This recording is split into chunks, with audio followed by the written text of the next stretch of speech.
he can't. See if he'll call me back. Okay, looks like we're back live. Here, OccupySFTV. I have Rick still here in the studio. We had a hodgepodge of things we wanted to talk about after that last discussion with Ann and Braun and anonymous member. Historical precedents for a revolution and hijacking of the free market were two of the things that were on the top of your list for discussion, and I think that those are great topics. Yeah. The one parallel I see with the current situation is revolutionary France being the 1790s.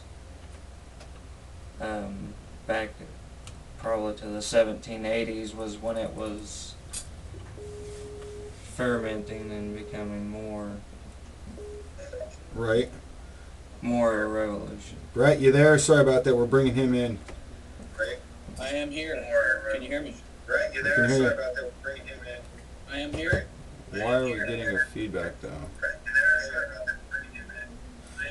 Oh, I know why. You've got your mic too close. I'm hearing you. We lost him, but go ahead, Rick. Yeah, back in the 1780s, late 1780s, there was a lot of trouble in the absolutist monarchy that was France. They had a constitution, but it wasn't followed, and you see a parallel with ours now. We had a constitution and it's not followed, and it's becoming more of like a dictatorship in a certain way. There's ascension, or people that ascend to power that it seems preordained that they would do that. Mm-hmm. Exactly like monarchs of the old days. So that at that time there was a popular person in charge, like we have now. We usually always do. No. Hey. You're back there. We lost you again, Zilla. A little bit of feedback, for sure. I had to clear up the line. So. Yeah, I was wondering if that feedback was coming off of your end there. We have Zilla calling in, and from Asheville, North Carolina. all right. So. But you had a lot of people at that time rise up and become pretty much citizen journalists. There's a lot of people that, they would go out and they would write pamphlets, and a lot of printing presses overnight flourished. And had they had internet, I'm sure it'd be much like today. You had a bunch of people Interesting. Oh, I didn't put know their that. opinions out there. And there's a lot of satirical writers and satirical performers and things like that during that time, and dramatic writers and dramatic performers that would act out certain situations that correlated with the government. So like comedy channels. Yeah. Making fun of what's going on in politics nowadays. Yeah. For a similarity. Come on in. Sorry guys, I'm just gonna grab my keys and run them. Okay, we'll see you. Yeah, things like that. You see a lot of that at that period. Voltaire would be a good example of a satirical writer during that period that, he went against the government in a lot of ways. He went for it in a lot of different ways. He's kind of his own person. But that's beside the point. You could talk about him for a while. But pretty much eventually the citizens got tired, and they understood that the corruption and the decadence of that society had outlived its usefulness and outlived its period. And you see that now, that a lot of decadence and people that have been in Washington, D.C. for 3 or 4 generations, and they're ingrained and embedded. Yeah. It's a new aristocracy. And you're seeing a lot of people rise up against it and speak against it. And even some people that are part of the establishment are talking out about these things now. Good. And that happened in revolutionary France. A lot of the people in revolutionary France that started or helped begin the revolution were part of the aristocracy. So Lafayette, one of the guys that helped. Lafayette. Yeah, one of the guys that helped the U.S. gain its independence from Britain. He was a general during the American Revolution. Is that L-A-F-F-A? Lafayette. T-E, right, there's a city in Colorado and in California that are And in spelled that way. Louisiana. In Louisiana? Yeah, Huh? there's a lot. Interesting. Lafayette, a revolutionary. Yeah, he went back to France and he was still a part of the aristocracy there, and he spoke out a lot against the ancient regime, or the old guard, or however you want to call them. The old guard. Yeah. Kind of what we have here. Yeah, there's a lot of Right. people that run our Right. country. I mean, they're just, Yeah. Brett, did you want to weigh in on that? yeah. Well, I feel very much like what we would. Good God. I feel very much like what we would call the old guard here would be more like a modern conglomerate, but I do agree very much. Going back and in time, it seems to me that what you find is a lot of people. What we know as history on them is hit or miss. I mean, my confused opinions usually arrive from things you learned in school about, say, George Washington or someone else, or Lafayette. I would like to allow, is it Jack? Rick? Rick, to continue, though, with his talk here. I didn't really have much to say on Okay. that. Yeah. Yeah, well, I mean, eventually, the revolution, though, that you can learn from that sort of event is that the mob can easily turn in on itself. So, to me, it's not just the fact that we might have something like that happen, and the fact that it's being engineered to happen. That's enough to tell me that things need to change rather quickly. And the mob would be basically the people. Yeah. Like- Yeah, you had the terror after the revolution, and that's where they pretty much started executing thousands of people every day. Killing everyone in the clergy. I mean, the clergy was corrupt, and a lot of people bought their statuses as bishops and things like that. But we wouldn't likely have something like that in modern day. mean, in a way, we do. Not In really. the way we do, pointing out all those pedophile bishops and stuff, Yeah. because we know they What are. that was. Go ahead. I said, what a shame that was. That was just, that's it. Not to mention the factual history of this Pope that just passed through, Pope Benedict, his connection to the Third Reich. Yeah. I mean, that was How is that possible? I was like, wait a minute. We had a pope that was part of the Third Reich. Are you serious?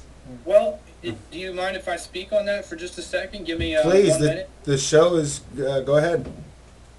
So, I've been studying on this since I was in high school, and it's the Third Reich is based on the First and Second Reich, which was based on Prussia. We don't have a Reich in America. We don't have a Reich in anywhere else in Europe.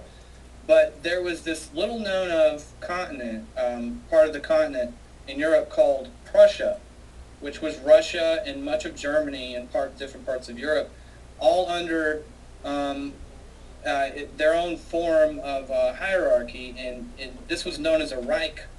And the First Reich and the Second Reich were both ran by the Catholic Church.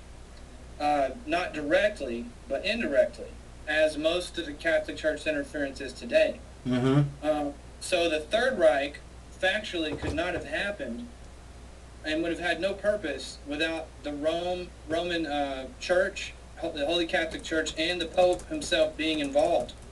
It would have held no precedence. So you have that information, and then if you'll just give me 30 seconds on that. You also have the fact that obviously Rome had to have promised some sort of future for Hitler and this Third Reich he had created, for him to recreate such a thing.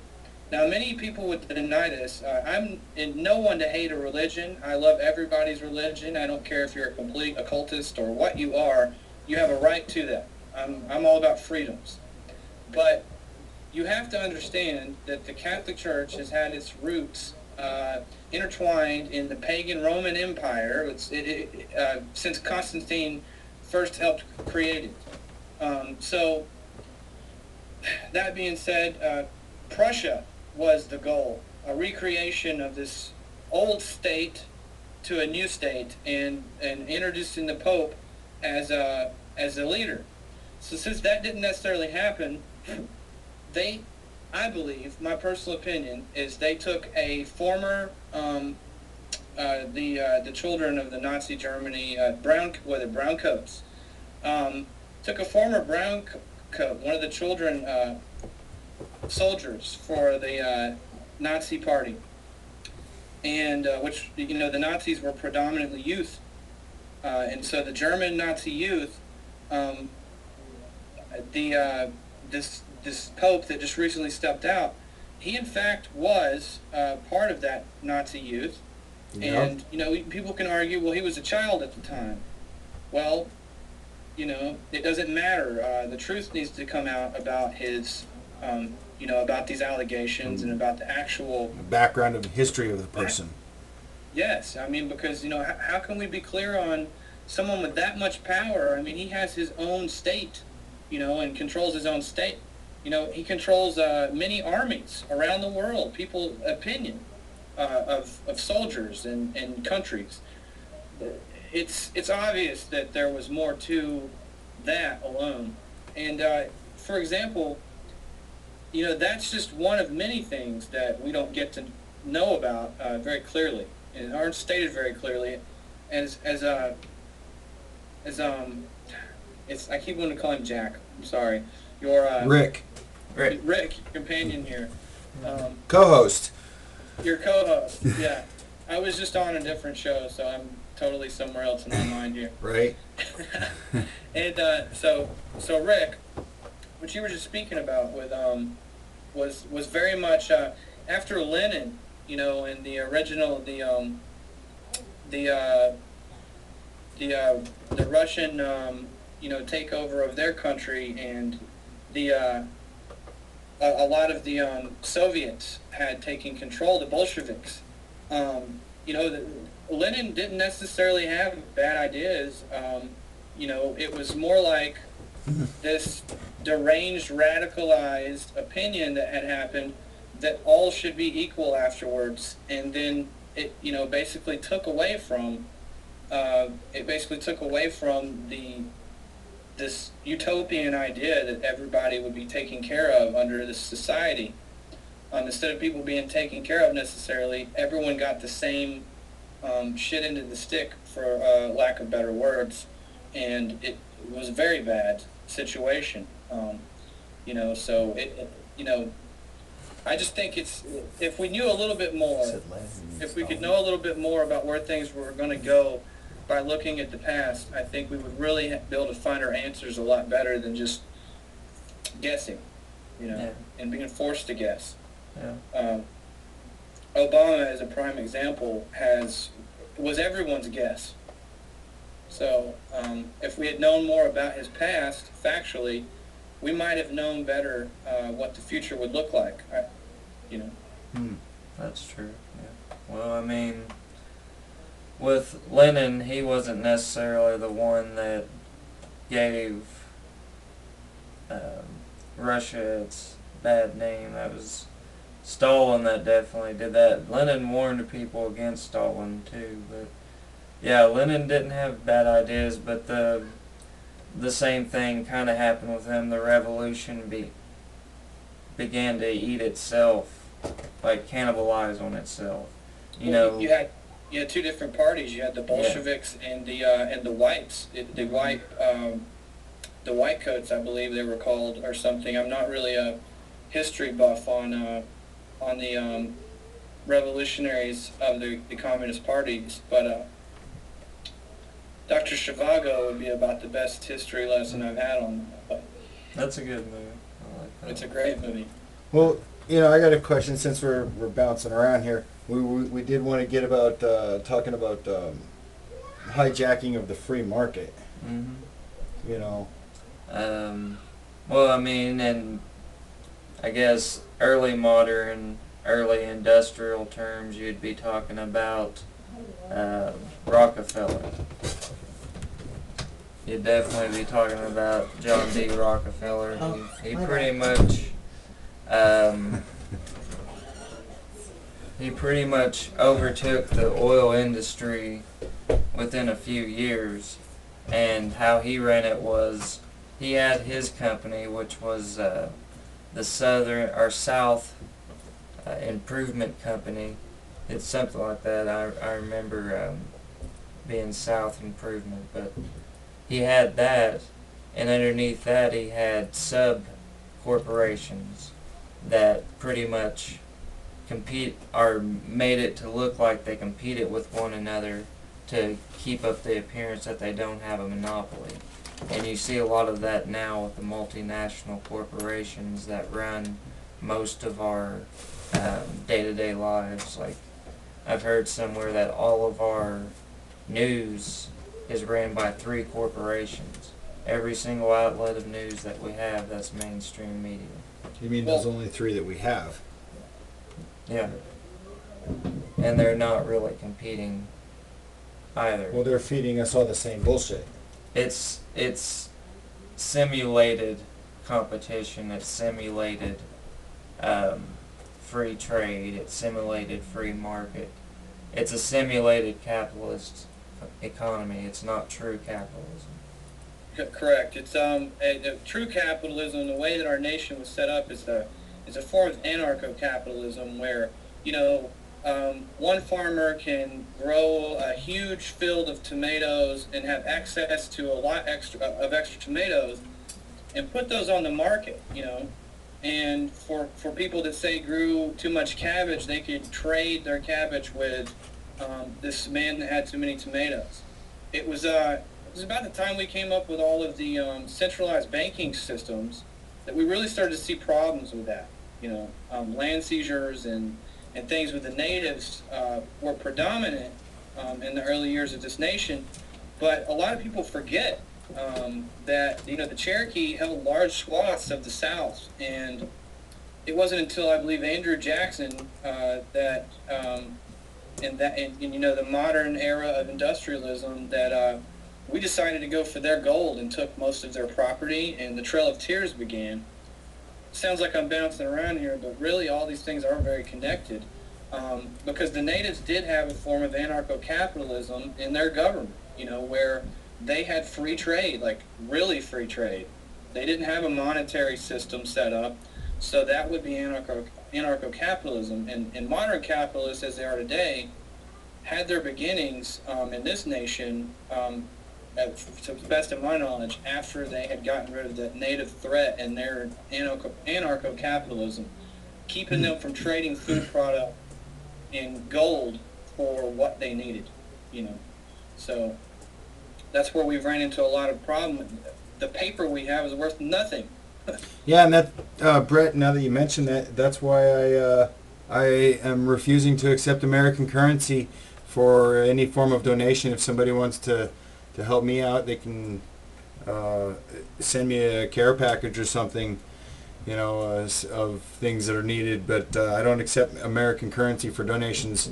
If I'm traveling and somebody can help me out with a place to stay so that I can do broadcasts or something, how do I get cigarettes and stuff? I work in trade, whatever. If somebody needs some labor work done, I'll do that, but buy me the cigarettes. I don't want to touch that filthy, dirty money. It's fiat money. It's all fake. I don't want to deal with it. If I do some work for somebody and they want to give me some food and a pack of cigarettes and some weed or something, hey man, I'm cool. That works. place to stay, whatever. You know, maybe a tidbit of information works too. You know, a pointer on a good story, somewhere to go to look for some good information. I'll hitchhike there, you know. So our technical difficulties over on this episode? Seems to me Yes, they're. all coming in loud and clear. I did get a report. The technical difficulties are over. We're running good. But, you know, and Rick and I it was something you just mentioned a minute ago, the Trail of Tears, and Rick and I were talking about that. You know, how our government has continuously violated treaties and peace pacts and things for the natives to have land and stuff, and then forced them down into, you know, shitty, crappy places to live. Yeah, and they still do it. They found gold in their native land, and then they moved them to, I believe it was Kansas, and then after moving them to the mid west, they basically they found oil, and then so they tried to move them again, and until they put them somewhere where they absolutely know they won't have to rely on the United States government as a separate nation altogether, it seems to me they haven't been happy leaving them in one place and letting them flourish. Now they have all these Harris casinos and things just south of here in Cherokee, North Carolina. But you know that's a whole other form of slavery. It indebts them to the American dollar. Right. And it keeps them from getting back to the anarcho-capitalism that they've set up as their inherent right. It just integrates them into the system. Yeah, just Correct. they just have their own system within their community that ends up being the same as our capitalist society. They truly benefit from Yeah. it. Granted, they do benefit. Their people do benefit from it, but not. And I would really like to say my people because I'm a 10th Cherokee, but you know the scrolls are closed. So, but what I would really like to say is that you know money is a form of slavery, and people have always known it. When we left England, we knew that their monetary system was enslaving people. We came here to set up anarcho-capitalism. We wrote the Bill of Rights to enforce it. And what later happened is, you know, people subverted back to the old ways, you know, because what do humans do when they get used to things? You know, you've used the microwave to heat your food every single day. It won't hurt you to do it one more time. Why change it? You know, I mean, sure you fought it, but until the power goes out in your house. Well, I don't use the microwave anymore. I don't eat McDonald's anymore. You know, and basically because I don't use money if I need something to eat. I guess I either have to work for it and trade or go steal a couple apples from the grocery store. You know, or beg for it. Well, and Something, you know, what really gets me is that, you know, theft. People didn't have to really steal anything back in those days. It was available. It grew. You know, growing your own food. Yeah, we could do that. That's one of the things that they're doing here at the Firewell. if you can own your own land. But it all comes down to this monetary policy of debt enslavement that they've set us in. I mean, it's a big cluster cuff. You know, it's a never-ending circle of enslavement. And the way to fight that, it seems to me, we were talking about how to counter that. Yeah, solutions. We want solutions here on the show.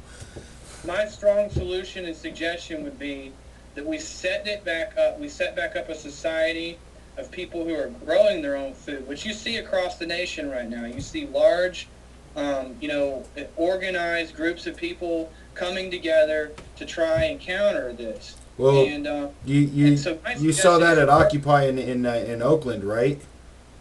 I saw it in Occupy San Francisco. I saw it in Occupy Oakland. Yep. I saw it in a matter of fact, the Bay Area as a whole, prior to Occupy, I had been seeing it for years, and it definitely was something people were encouraging during that movement. Yeah, it was highly encouraged, and I saw a lot of people getting involved with that. That was one of the biggest. It's still one of the largest groups there active. Not to say that there aren't other large active groups. I know the homeless group is very active at Occupy San Francisco right now. And just so you know, Brett, Zilla, that the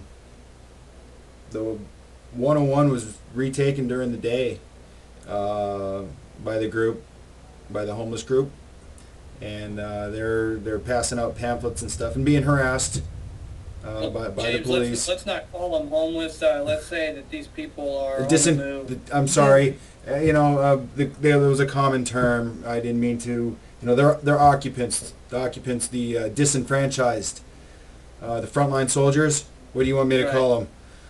I think that would be the best term, because a lot of people will be confused and think these people just were on the streets. A lot of these people have put themselves out of home for the cause. So that needs to be clear. Well, speaking of that group there, I know that Mike Zint, part of Occupy San Francisco, frontline support crew, a commander, as I'd like to see him. He's out there at the 101 doing that on a daily basis.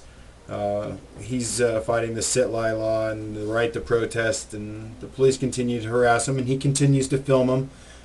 As a matter of fact, he did ask me to put a plug out. There's, if you go to Occupy the Odyssey on Facebook, we posted a video.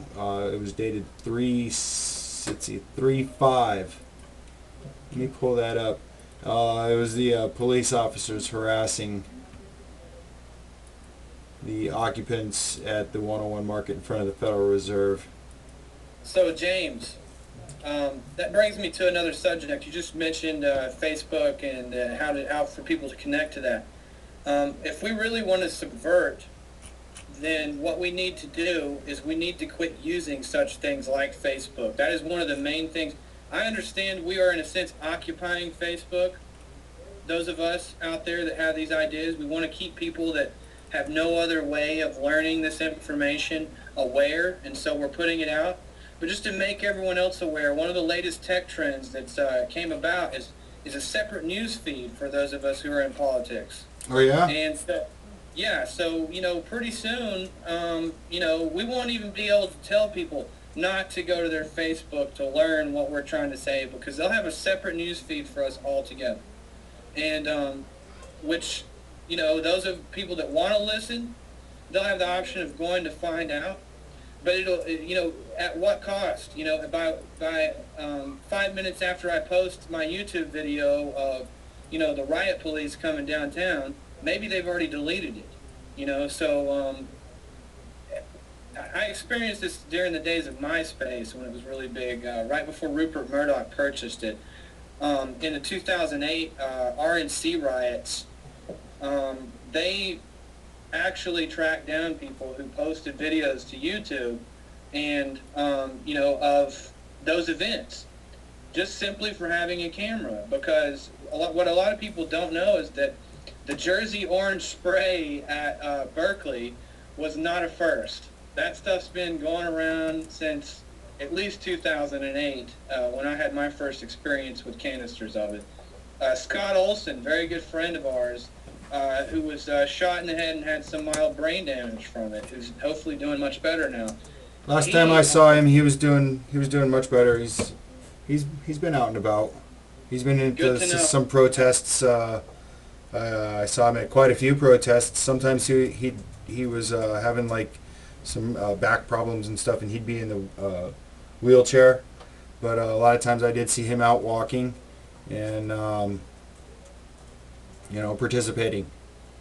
Well, back to my point, Scott Olson was not the first soldier to be shot in the head and mentally brain damaged around me. And so it wasn't my first time having experienced such things. And, unfortunately, that was 4 years prior to Occupy in 2011. And what Occupy did do was made it more available for us to talk about this information. More people are awake now, because in 2008, running with my party, which was Ron Paul at the time, people didn't want to hear us. People did not want to hear anything we had to say. But as the group Occupy, people listen, you know, and I think that's a very good thing we've done. So as far as subverting the economic status quo, uh, which was our original topic here, I think that if we stick to our guns, we stick to our form of occupying the media, we will win. But now, a Facebook media that's making money off of us is something we should refrain from using as much as we have been. And I strongly suggest that, for the main reason being that Facebook has turned us into a commodity, just like the Federal Reserve System has turned us into a commodity. And we should refrain from using such media sites that turn us into a commodity like that. And the reason I say that is because your information, regardless of what they post, is for sale. It's not for sale to me, it's not for sale to you, it's for sale to corporations, the very corporations that we are fighting against. Bank of America, Wells Fargo, the military-industrial complex. These are people who benefit from getting our graphs and our strategic information from sites like Facebook. How do you think Facebook has such a high marking on Wall Street? How did they find out that it was worth $13 billion or something? Well, because they added up how much that information would be worth to buy per year, and sell to the government, sell it to these corporations. This is how. And so we have, I think that needs to be said, and needs to be said in a way that people understand and hear it clearly. Social networking does not have to be something that threatens your privacy. So. Right. Speaking of Facebook and Twitter and all those things, just out of curiosity, do you ever have problems with your Facebook account doing weird things, posts disappearing, Yes. political Nearly, posts or things like that? Yes. Yeah?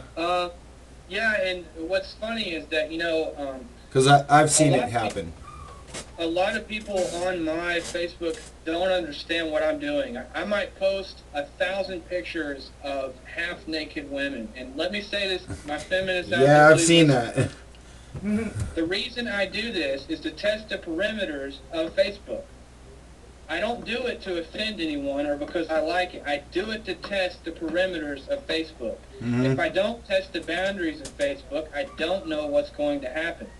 So when I post something political, So you're doing probing. I want to know, are they watching? How quickly do they get that information?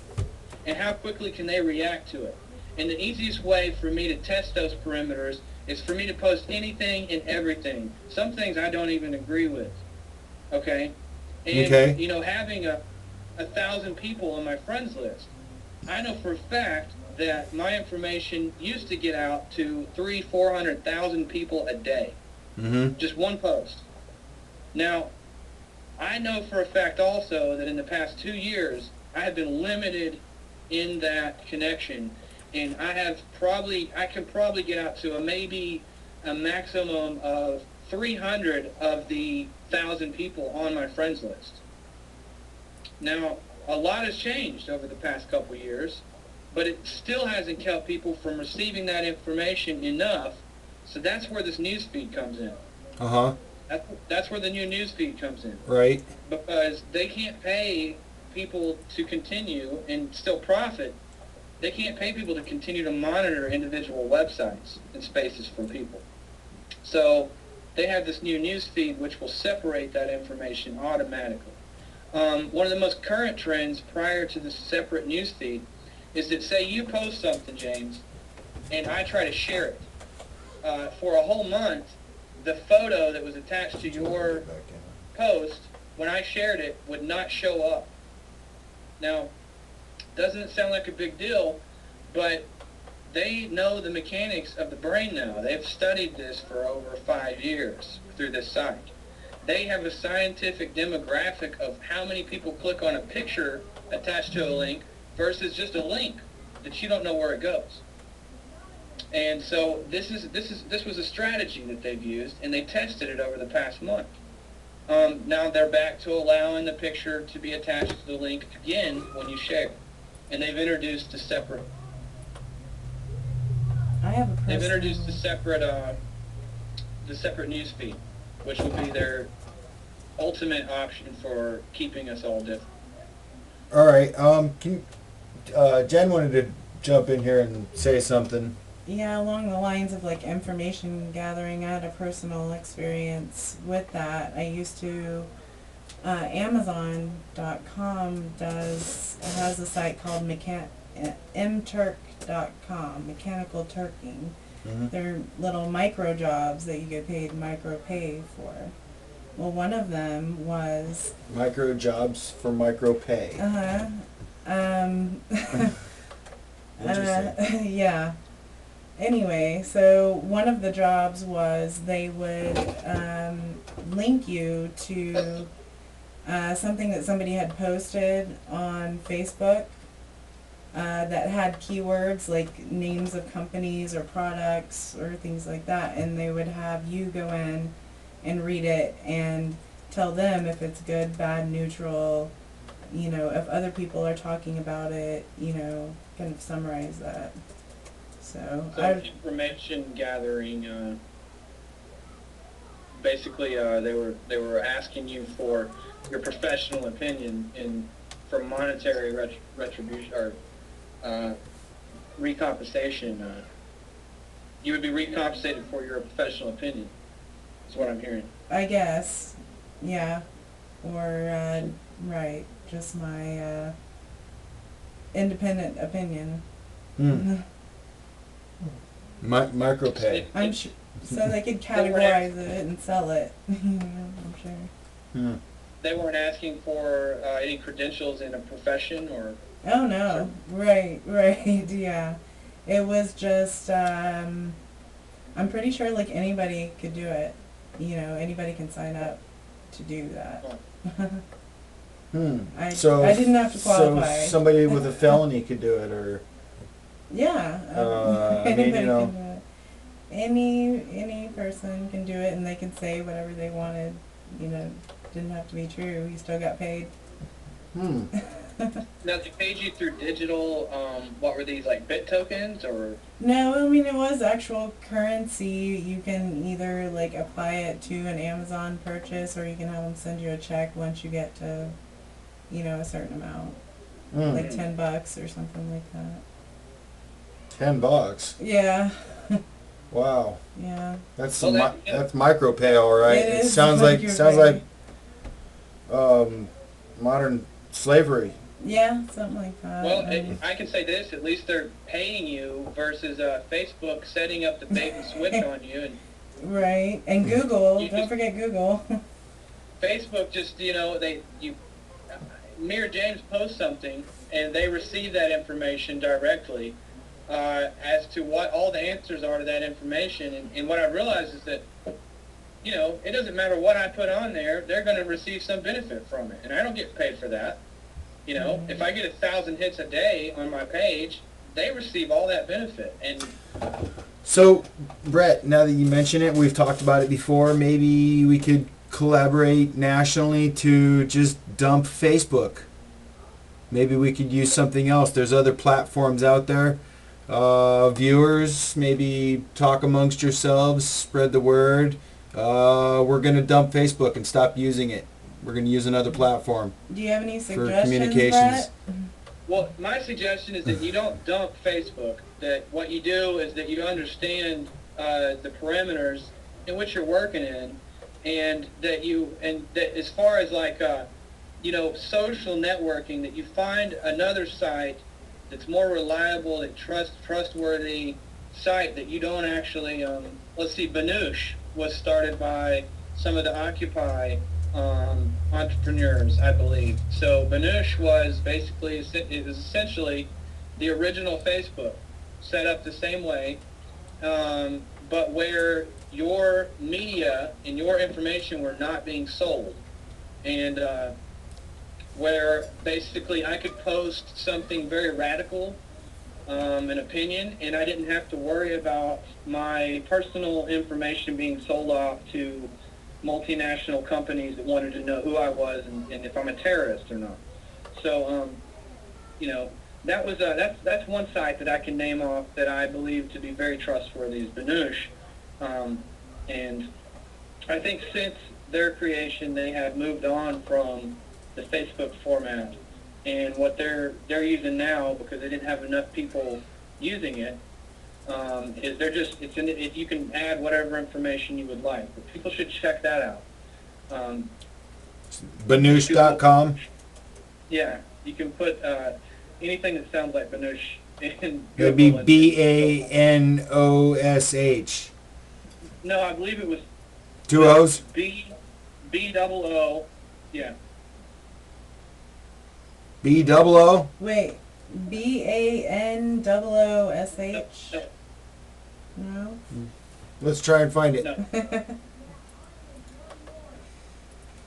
it was B-double-O, no A in there at the beginning of it. Okay. It's to the best of my knowledge. And but anyway, they advertised some on Facebook until they didn't advertise on Facebook anymore because it was obvious competition, probably, and probably ended up with some lawsuits actually. But yay to them for fighting them in through another social media network, you know. Okay. And I wish I came more prepared for that part of the conversation.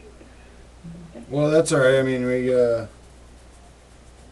I see a Banoosh spelled Banosh.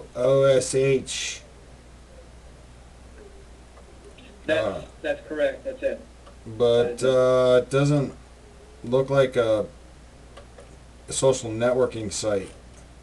Well, they've actually changed the format, as I said. It started off as a complete and total social networking site. It's not now at this current Yeah, it's time. definitely not a social networking site.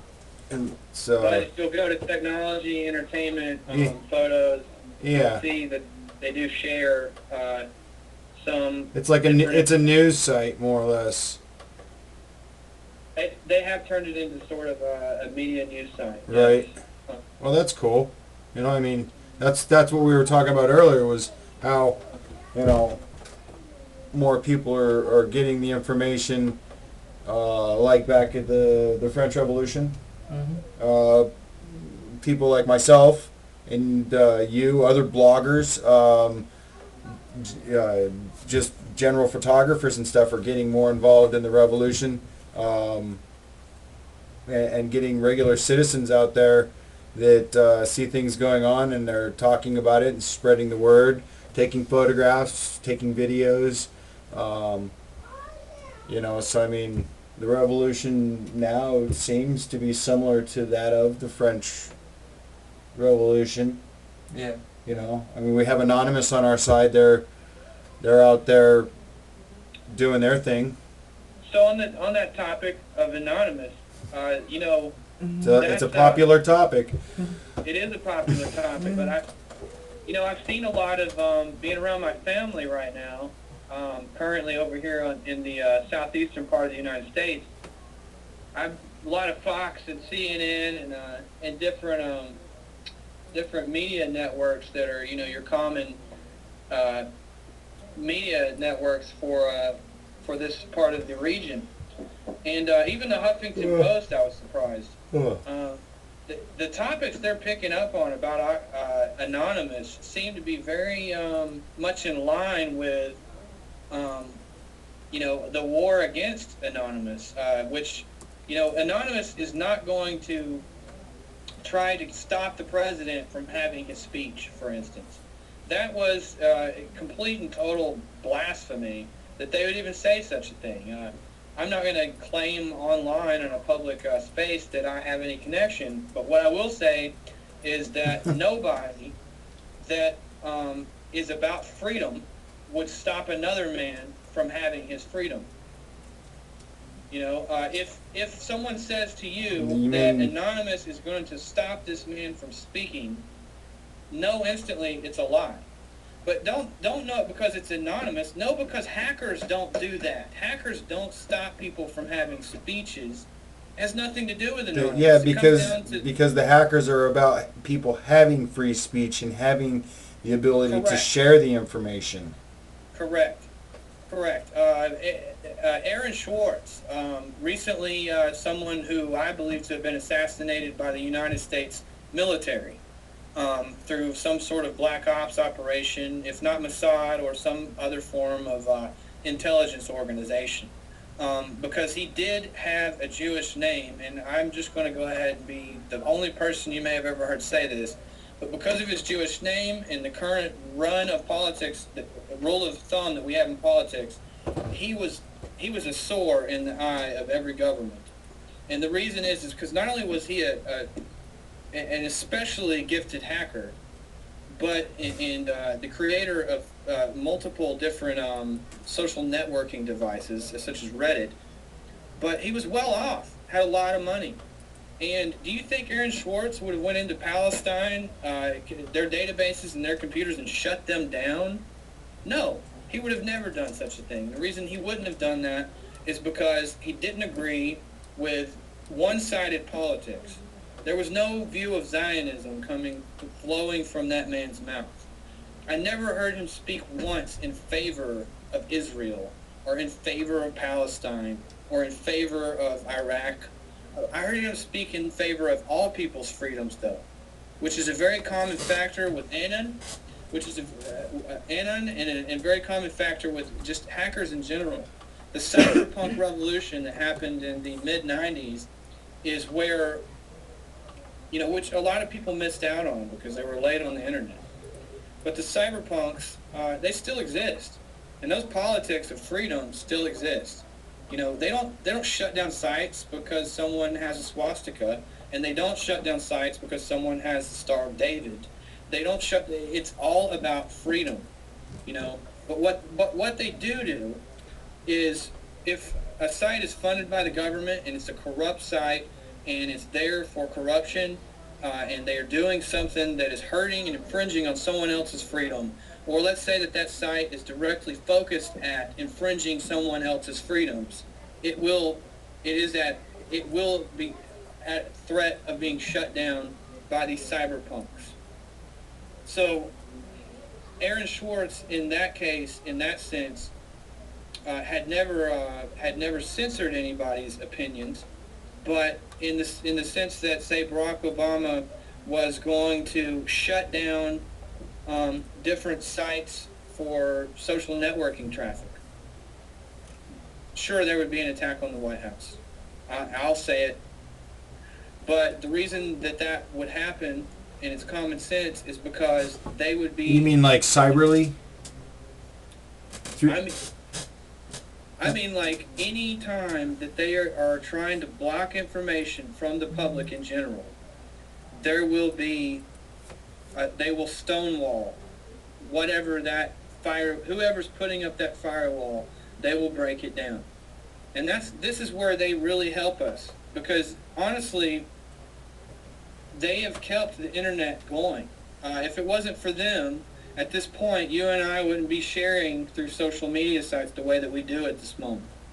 What happens is, if they shut down me and you from posting on Facebook and start arresting people today, they will start shutting down government databases and wiping them out tomorrow, if not the very minute that they learn that this starts happening. Now, these people are here to protect us in information abroad. They are not here to stop the President of the United States or Czechoslovakia or James or anyone else from speaking their mind. If you're out to speak your mind... Well, there's a difference between some of the hackers out there. There's white hats and then there's black hats. Well, what most people don't understand is that the government has a network that goes out, finds these hackers, presses charges on them, puts large sentences, multiple life sentences on them, Yes. for crimes that they didn't necessarily even commit based on complete BS. And these people are given the option to either spend the rest of their life in a prison cell or work for the Department of Defense. I have personal connections to these Department of Defense figures. And what I can tell you is that they are just exactly the same, whether they be red, white, or blue. It doesn't matter.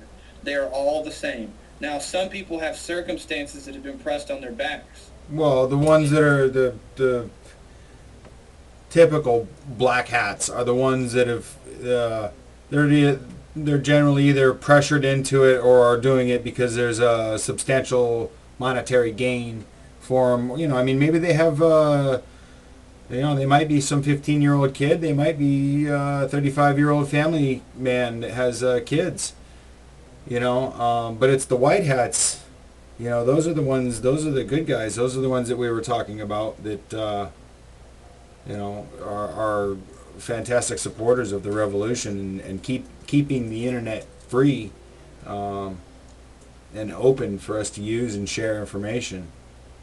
Well, in a lot of ways, they're all good. And the reason they're all good is because they test the perimeters of technology, no matter which kind of hacker they are.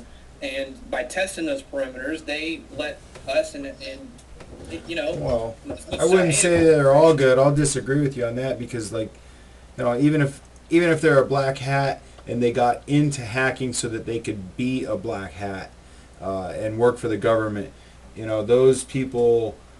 You know, I don't want them in my computer. I don't want them in my. It's my personal private space, and you know, for somebody to be getting into that is like somebody coming into my home without permission or being invited. Well, you know, what you have to understand there is that a lot of this people hacking into your computer stuff overseas. There are organizations that are ran by mafia and government, and these mafia and government organizations are generally the ones hacking into our computers, and setting up what's called a botnet. I don't know if you're familiar with that I'm term. familiar. So they put a tiny host inside of your computer and access 1,000 computers that went to the same Jenna Jameson site that day, and access them all as one massive computer that sends an algorithm. And now, here's the good thing about a botnet. It can be used to shut down things like the Department of the Defense, which is inherently bad or good, isn't inherently good or bad. Which or they've a done. botnet could be used to shut down one of these mafia networks and destroy it. So it's good, or whether it doesn't. We can. It's not inherently good or bad. Is what I'm trying to say. Right. Hey, Brett, I'm bringing in another caller real quick, just so you know. I have Baran on the line now, too, to join us in the conversation. You guys have been pretty quiet back here. Yeah. Baran, you there? Yeah, I can hear you guys going. All right. You're kind of quiet. I gotta, hold on a second here. You can hear me now? Yeah, I can hear you now. We're not using Verizon, though. Yeah, I'm trying to get rid of this program here. It's burying all my tabs here. Well, you Yeah, so what's up? catching us here at the end of the show. We were just talking basically politics for the most part in this second half, and I was hoping to get you in sooner. What are we going to occupy SF still? No, it was more politics, a variety of things. No, I mean, but we're on a live show. Yeah, we're live. We were just coming to the end of the show. Yeah, I've been juggling a bunch of things. What are we talking about though, besides politics? I mean, I guess. Pick a topic, something that's wrong with the system. What's not wrong? Yeah, exactly. Well, we've touched on a few things, and it's been an interesting show. It's good just to talk about things and remind people about the way things were in the past. Rick talked about the French Revolution and how people were more or less doing like their own little printing flyers and stuff and getting out there and doing their own little thing to get involved, kind of like bloggers nowadays, and they're a citizen, free citizen press, kind of like what you and I are doing, talking about the problems and the solutions. how we can fix this, and trying to keep a communication going and increase the communication between the people that don't know what's going on and have no clue, and those of us that do, and then expand on that. I think it's good that you brought that up, because I was actually, I was on Oracle Unleashed. That is basically a big roundtable of all the radio hosts on the network that my show was on, and we were talking about kind of exactly the same thing. And there's a way forward, but and what we always seem to come to a consensus of is that there may not be a fix, but there is a way forward. And in that, what I mean is that there's the prospects of a glorious revolution. I think you were spot on with what you said about the French Revolution and stuff, but and revolutions past. We're talking about, there's been revolution and reconquest and everything else in cycles, since Africa, and nothing else even. And there's been always that cycle. And I think now the problem is that there's not only has this cabal taken over further, to where so many areas of society are controlled, but I think that the cycle of dumbing people down and miseducation has sped up faster than society itself. And I think that that's why we're in this hyper period of where we are now, to where there's such a disconnect between types of people and the way people live, and just resources in general. I think that in that there is no waking up everyone. Now you may be able to wake up a large percentage of people, or you may be, that number will vary. But I think that and I say that absent of some kind of to borrow the PNAC phrase, some catastrophic catalyzing event. There's no, the people that are really deeply into the matrix are hopelessly there, unless there is some kind of a significant event that wakes even them up. And that may not be coming. I really don't know, but I think that the way forward, at least, is,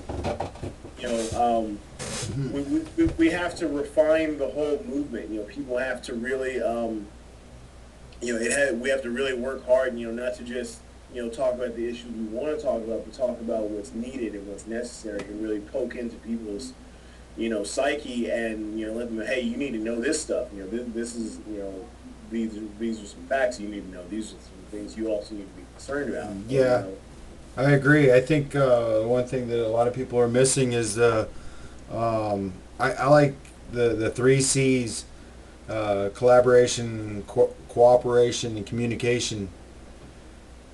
With those things there, not necessarily in that order. You start out with communication, you get some collaboration and cooperation, and then you can add in the 4th C, some compromise.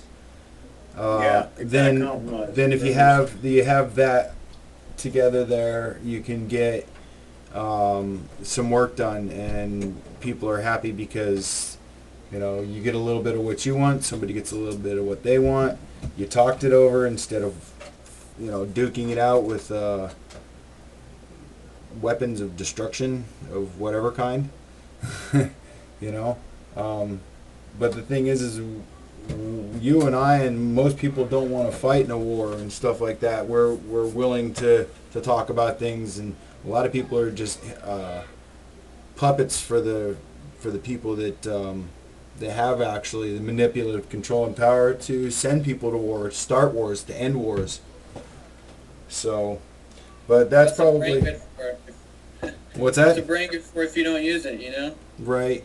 But it's been about an hour, guys, and we're actually running a little bit long. We can certainly come back and do another show like another time. It's getting pretty late. I wasn't really planning on doing a second show tonight. It was kind of a hodgepodge, throw it together for the first one on Anonymous, and then we decided to do a second one and just keep the conversation going. And I want to thank you guys for joining us. Been good. It's been good. Yeah, we'll talk later there. All right. Yes, yes. So sorry I couldn't get in sooner, I guess. No, that's cool, man. It was good to have you drop in there at the end and you know, throw down some I don't know what you guys are talking about there on Oracle, and maybe we can collaborate some more in the future. And Yeah, do definitely. One thing we got to do this Occupy food thing for sure. right. Occupy Uh, Seeds. Zilla, what were you gonna say? Before you drop me off the line, one thing I didn't get to is that Pirate Bay, which is directly the servers right now that are running WikiLeaks, and I'd like people to be knowledgeable of that. They are not running out of North Korea, nor have they tried to run out of North Korea. This is a big rumor on the internet right now, being ran by the media conglomerate networks, so that any war with North Korea can incorporate their truth enemies, which are WikiLeaks and Pirate Bay. And that needs to be, people need to be well aware of that, fully knowledgeable of that. Thanks, man. That's good info. That's solid info. I'll spend that around. Thank you. You're welcome. Thanks And, for joining us. Have a good night. This has been a very good show, and I appreciate you having me on. Thanks. We'll see you later. Peace, brother. Thank you. And Baran, thanks for joining us again. There, we'll get back into some more topics of discussion in the future. Yeah, for sure. Shoot me a message on Skype. You got me on there. You bet, brother. Thanks. Peace. I'm going. Bye. Bye. And I want to thank all the viewers for joining us again here at OccupySFTV and the Firewall community tonight with Rick and Jen and our callers Zilla and Baran from Oracle Radio. Thanks. Peace, love, and solidarity, and we'll see you next time.